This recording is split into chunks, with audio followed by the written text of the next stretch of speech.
ہماری پاکستانی عدالتوں نے بھی یہ فیصلہ دیا ہے کہ ایک جوان لڑکی اپنے باپ کی عزت سے کھیلتے ہوئے، اس کی پگڑی کو چوراہے میں اچھالتے ہوئے، خاندان کی عزت کو ملیا میٹ کرتے ہوئے اپنے دوست کے ساتھ بھاگ کر نکاح کر لیتی ہے، اس کا نکاح چاہے وہ عدالت میں جا کر کرتی ہے یا کہیں اور چھپ کر کرتی ہے۔ یہ ہماری بڑی عدالتوں کا فیصلہ ہے، اور یہی فیصلہ وہ لوگ کرتے ہیں کہ جن کا مسلک یہ ہے کہ جب لڑکی جوان ہو جائے، یہ مادر پدر آزاد ہو گئی ہے، اب اس کو کوئی روکنے والا نہیں ہے، اپنی اس خواہش کو قرآن سے ثابت کرتے ہیں، کہتے ہیں اللہ خود قرآن میں اجازت دے رہا ہے کہ حتیٰ تنکح زوجا غیرہ، یہ عورت نکاح کر لے کسی سے۔ یہاں عورت کو مالک بنایا گیا ہے کہ عورت نکاح کر سکتی ہے، لہذا ولی کی جو شرط ہے، اللہ کے نبی جو یہ فرما رہے ہیں کہ جو عورت نکاح کرتی ہے بغیر اذن ولیہا فنکاحھا باطل باطل باطل، کہا اس حدیث کو ہم نہیں مانیں گے، اس حدیث کو رد کر دیا جائے گا، اس لیے کہ یہ اللہ کے قول سے ٹکرا رہی ہے۔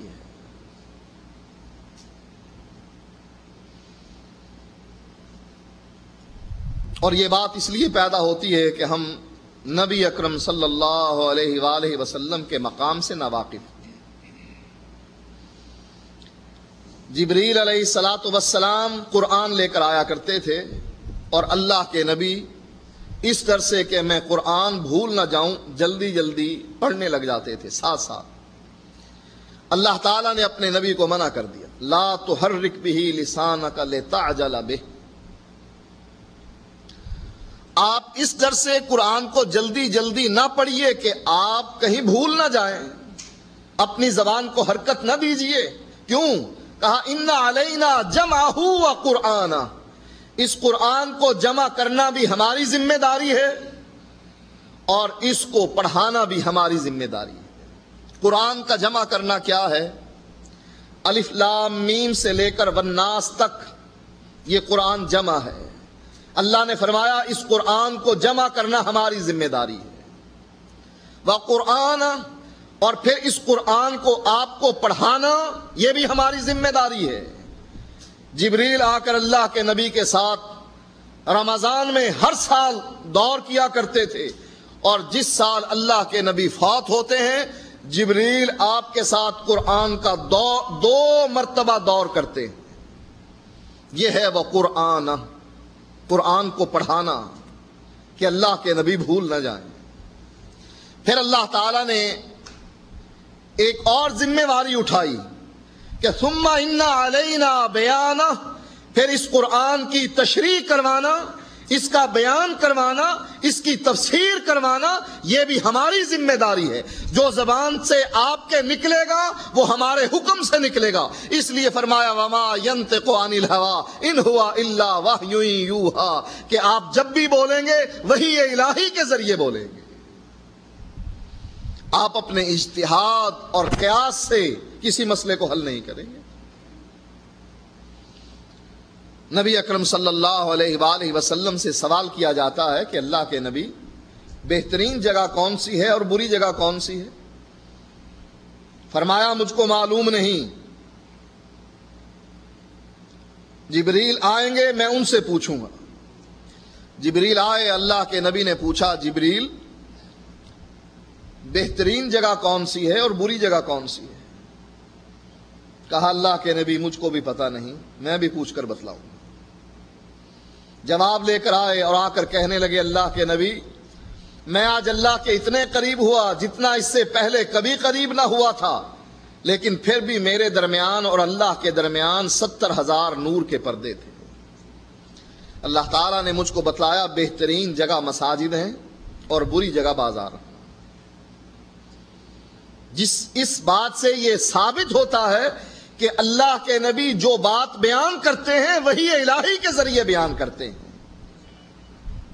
اور اللہ تعالیٰ کی یہ ڈیوٹی اللہ تعالیٰ کی یہ ذمہ داری جو اللہ تعالیٰ نے اپنے بارے میں یہ کہا ہے کہ ثم ان علینا بیانا، پھر اس قرآن کی تفسیر کروانا، اس کا بیان کروانا، یہ ہماری ذمہ داری ہے، آپ کی نہیں ہے۔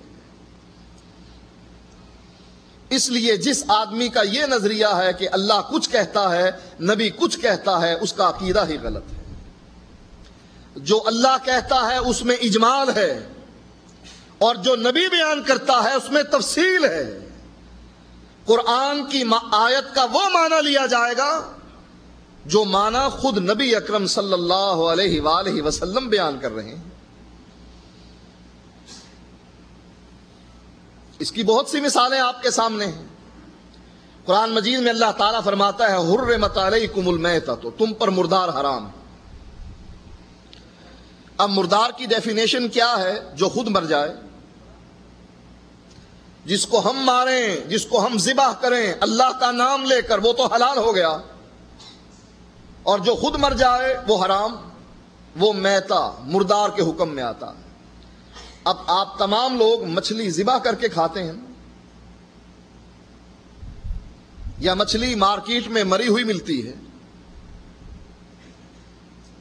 مری ہوئی مچھلی وہ لوگ بھی کھاتے ہیں جو منکرین حدیث ہیں،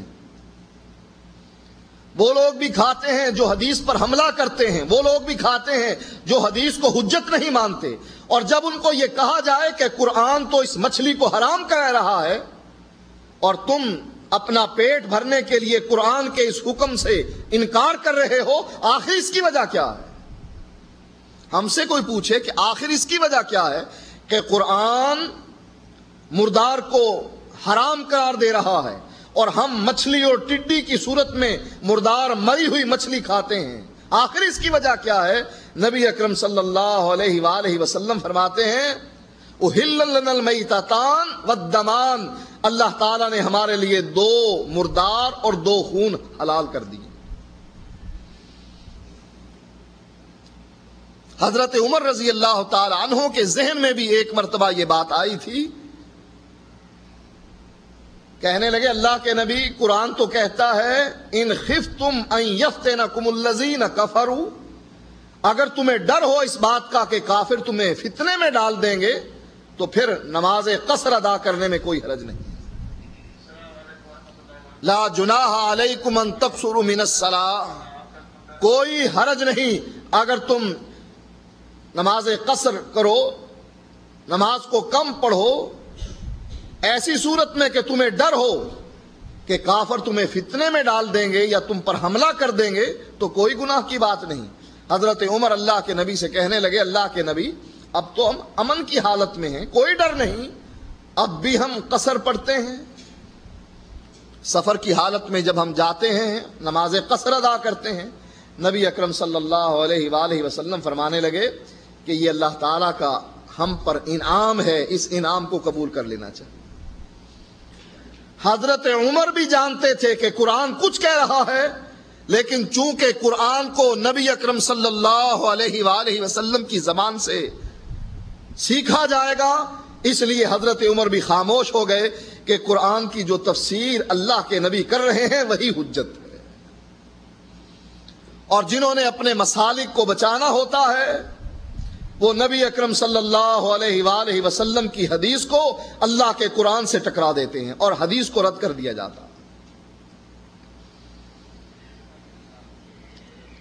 اب قرآن مجید یہ بات کہتا ہے فَقْرَؤُوا مَا تَيَسَّرَ مِنَ الْقُرْآنِ، کہتے ہیں دیکھیے قرآن کہہ رہا ہے جہاں سے مرضی پڑھو، نماز میں قرات کرو، جہاں سے مرضی کرو جو تمہیں میسر ہو۔